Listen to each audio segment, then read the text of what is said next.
Assalamualaikum dear students, welcome to my YouTube channel The Hope Institute with Aksham. Today the topic of our discussion is about cell organelles, and today we will discuss about nucleus. We will discuss about 9 questions about nucleus. कि nucleus होता क्या है, कहाँ पाया जाता है, किस form में होता है, न्यूक्लियस के अंदर क्या होता है, न्यूक्लियस किन चीजों से मिलकर बनता है, हम ये चीज डिस्कस करने जा रहे हैं। और ये लेक्चर 9th क्लास और 11th क्लास के लिए काफी मुफीद होगा। सबसे पहले हम डिस्कस करेंगे कि न्यूक्लियस होता किसके अंदर है। हमने आज तक 2 तरह के ऑर्गेनिज्म पढ़े हैं, यूकैरियोट और प्रोकैरियोट। यूकैरियोट वो ऑर्गेनिज्म होते हैं जिनके अंदर वेल डिफाइंड न्यूक्लियस होता है, जिस तरह हम हैं।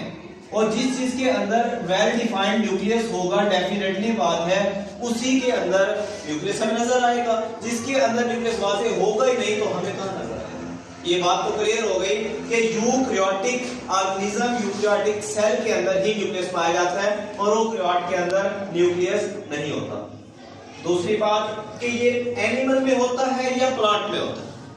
न्यूक्लियस एनिमल्स में भी होता है, न्यूक्लियस प्लांट्स में भी होता है, लेकिन डिफरेंस इतना है कि एनिमल्स के अंदर न्यूक्लियस बिल्कुल सेंटर में होता है, जिस तरह डायग्राम में रेड कलर से शो किया गया है।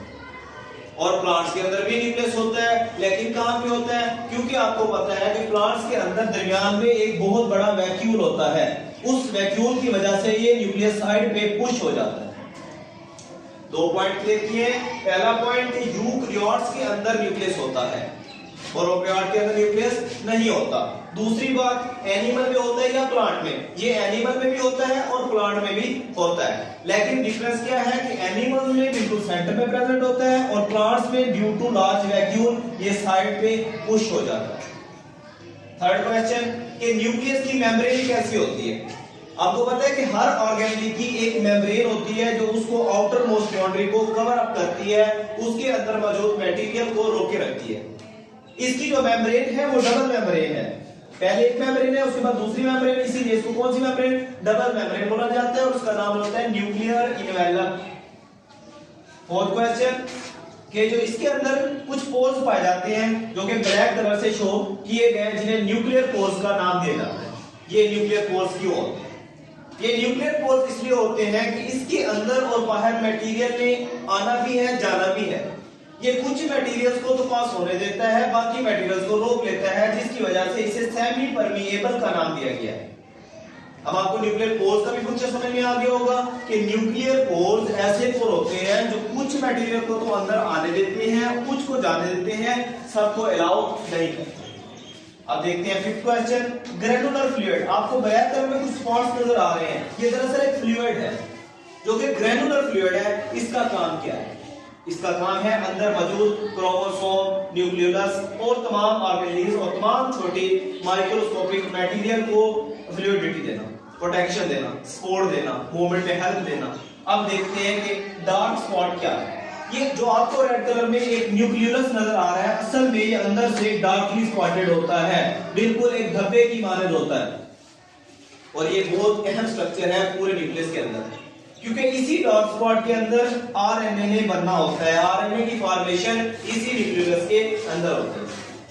उसके बाद देखते हैं 7 पॉइंट कि थ्रेड लाइक मटेरियल ऐसा क्या होता है इसके अंदर।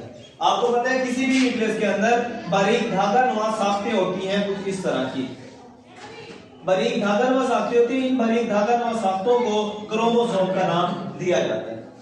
और क्रोमोसोम आपके जेनेटिक मटेरियल को कंट्रोल करने में, जेनेटिक मटेरियल को वाइंड अप करने में, जेनेटिक मटेरियल की फॉर्मेशन रखने में बहुत हेल्पफुल होती है।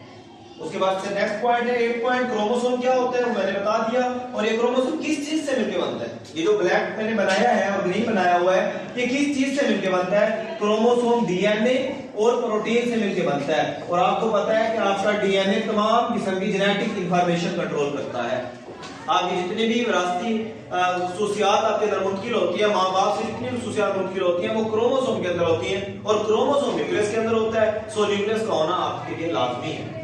उसके बाद नेक्स्ट पॉइंट है कि प्रोकैरियोटिक सेल। क्या ये प्रोकैरियोटिक सेल में भी होता है? जी नहीं, ये प्रोकैरियोटिक सेल में बिल्कुल भी नहीं पाया जाता। ये ओनली यूकैरियोटिक सेल में पाया जाता है। उन्हीं ऑर्गेनिज्म के अंदर पाया जाता है जिनका न्यूक्लियस वेल डिफाइंड होता है, जो कि प्रॉपर ऑर्गेनिज्म होते हैं। जो छोटे माइक्रो ऑर्गेनिज्म है उनके अंदर न्यूक्लियस का कंसेप्ट नहीं है, अगर है भी तो इंतहाई वेल डिफाइंड है, जो कि हमें आम आंख से नजर भी नहीं आता। ये था हमारा आज का टॉपिक, न्यूक्लियस।